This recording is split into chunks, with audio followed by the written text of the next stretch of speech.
Claro, hay una situación en cuanto a buscar la protección física de los niños, pero tal vez también hay una deuda en cuanto a la protección mental de esos menores. Queremos hablar sobre el impacto que tiene la delincuencia y estos hechos de violencia como las balaceras en la infancia. Vamos a tomar contacto con Marcelo Sánchez, gerente general de la Fundación San Carlos de Maipo, que ha trabajado justamente en la inclusión y la prevención de los peores temores de estos niños. Marcelo, ¿cómo está? Bienvenido a Chilevisión Noticias. Hola Pablo, buenas noches. Bueno, la verdad es que siempre preocupa el poder establecer una relación con lo que le está pasando a la niñez hoy día en materia de salud mental, con toda la exposición que hay en materia de violencia, en materia de delincuencia, etcétera. Y cuando uno lo analiza en profundidad, lo que empieza a ver es que estos temores que surgen en los niños van alimentando dificultades para relacionarse con otros, van alimentando falta de confianza, falta de sentirse efectivamente protegido, más allá de las acciones de protección natural que hacen los cuidadores, de poder tener lugares seguros, de poder estar blindados prácticamente, pero ese tener que estar creciendo sin tener esa seguridad, sin saber si voy a poder salir a jugar con mis amigos, sin poder confiar en el lugar donde debería estar siempre protegido, va generando costos emocionales severos.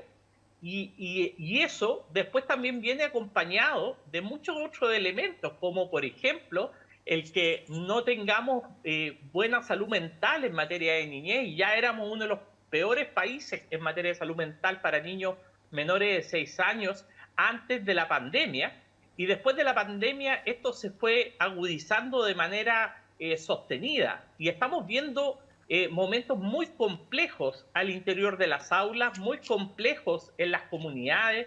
Estamos viendo también un espacio donde las bandas delictivas, el narcotráfico, están aprovechando de Marcelo. normalizar las conductas violentas.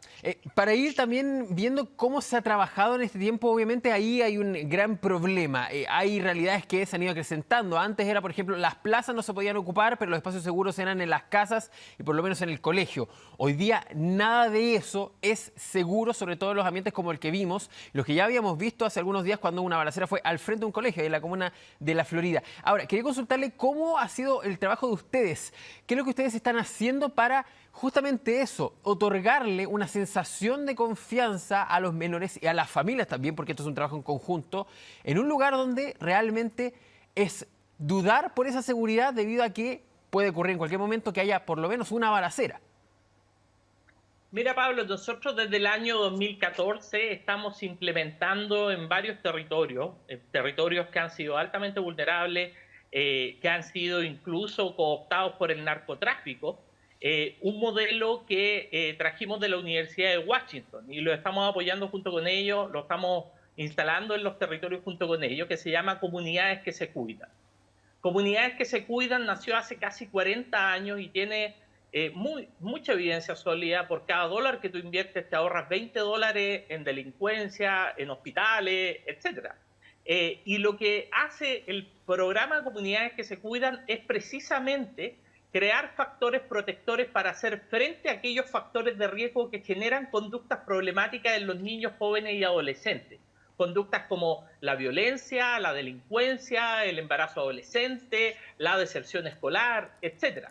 Entonces, un primer elemento es que esto no se puede combatir con una fundación, no se puede combatir con el Estado si es que no se incorpora al trabajo de las comunidades. El narcotráfico se nutre precisamente de las comunidades que están rotas, que pierden la cohesión social. Cuando uno llega a esos territorios, generalmente el daño que hay es principalmente en materia de confianza. Y hacer trabajar a los vecinos por la protección de los niños es fundamental. Pero para eso hay que darles herramientas, hay que darles estrategias que estén basadas en la evidencia. Hay que acercar la oferta, pero oferta que realmente funcione. De allí que es tan relevante, Pablo, que se implemente con propiedad la Ley de Protección Integral a la Infancia, que las oficinas locales de la niñez estén funcionando adecuadamente, que tengan un modelo y tengan una oferta Marcelo. preventiva que llegue antes. Y hay un tema también importante. A ver, no voy a nombrar las comunas porque sería estigmatizarlas, sí al responsable de esa frase. El Sí. senador Manuel José Sandón dijo algunos días que niños de 2 comunas específicas ya no querían ser futbolistas, ya no querían ser técnicos ni profesionales, querían ser soldados. Y hay mucha gente que se ha quedado con esa idea de que eso es verdad. Es decir, que los niños, estos planes que usted nos explica, que serían aplicables y súper bueno que se hagan, no sirven de nada porque ellos tienen otro sueño. Desmitificamos eso inmediatamente. Eso no es así, se puede intervenir y obviamente se puede ayudar a los niños a tener un futuro mejor. O sea, de todas maneras, Pablo, lo que pasa, y en cierto punto, efectivamente, hoy día ha penetrado muy fuertemente la narcocultura.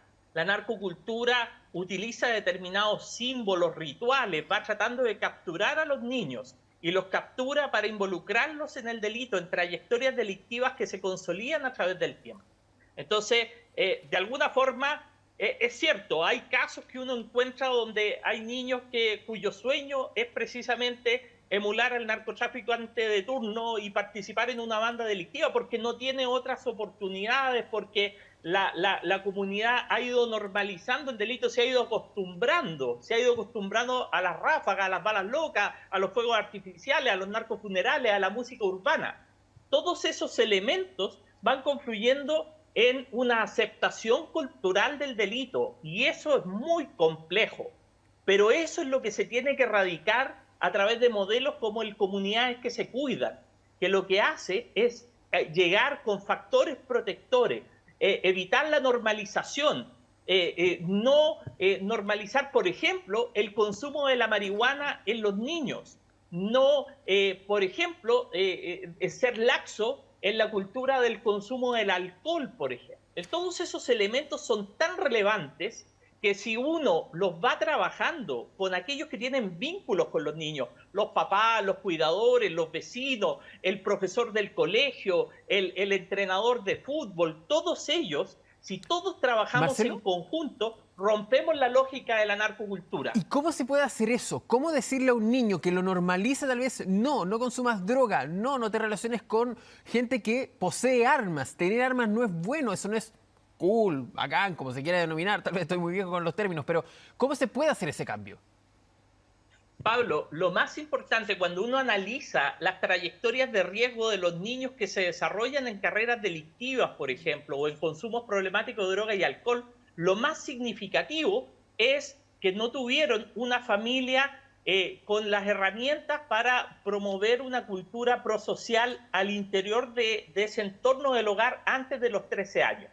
Quiero ser súper concreto, porque tú tienes una tremenda oportunidad hasta los 13 años de fortalecer el vínculo con tus hijos, hacerlo con herramientas de control parental que son muy necesarias.